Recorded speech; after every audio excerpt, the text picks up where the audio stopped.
So I've been gaming, I'd say, since I was like around 3 or 4. I guess at that time I never like noticed gender discrepancies as a kid. You don't really take those into considerations.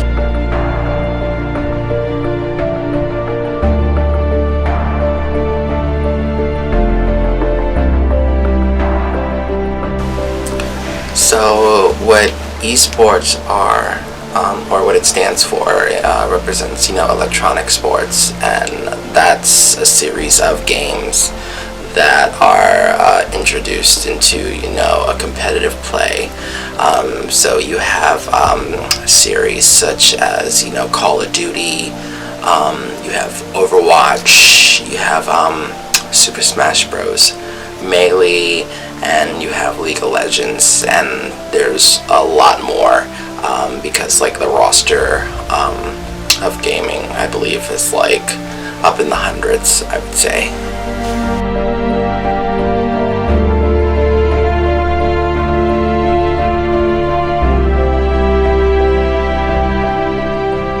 As years went on, I could see that there was a very hyper masculine presence. Like when you would play these games, you would sometimes get a few female gamers, but then you would get into issues of like harassments, whether it be in like the lobby chat room or whether it would be in like a privatized message.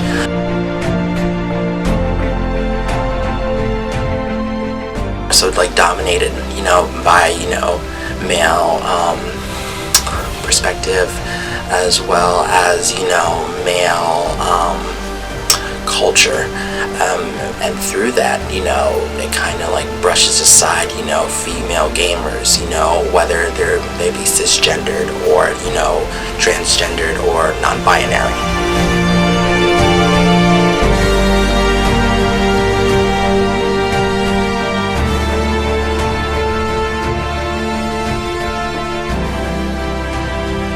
In any type of sport, even in like non-sport related, careers, there's always going to be like a payment gap between males and females, in this society.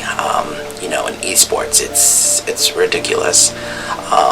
I would say, just from like the statistics that I was researching alone, I believe it was Korea that had the lowest statistics in terms of payment gaps. And if that wasn't the case in that country, you had other issues going on, such as player fatigue,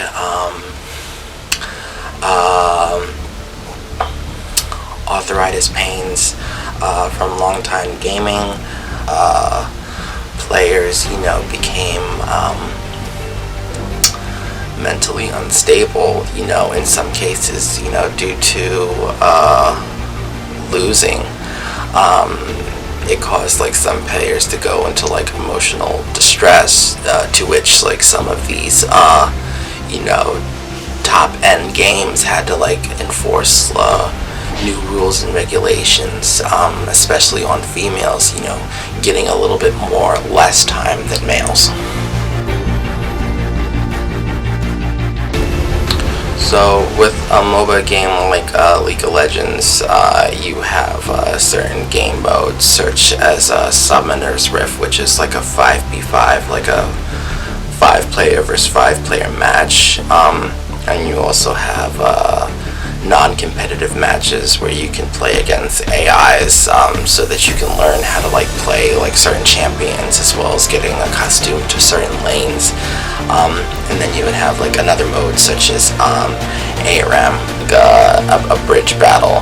You have to like go through and play through the match until you're ready to either respawn or the enemy player like knocks you out.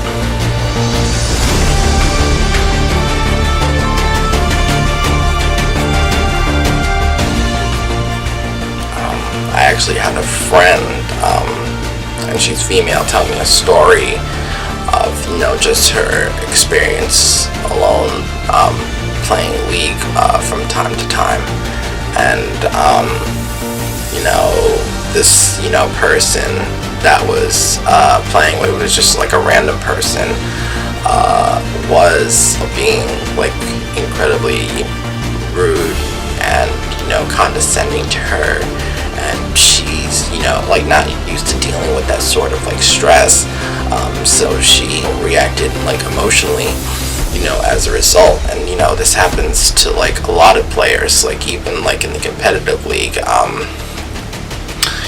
You just have to be like mindful of like the people that you game with, because not everybody is going to be like chilled and laid back as you, and you'll have some people that you can say like the wrong thing or like play the wrong action, and that can just tick them off to like a breaking point.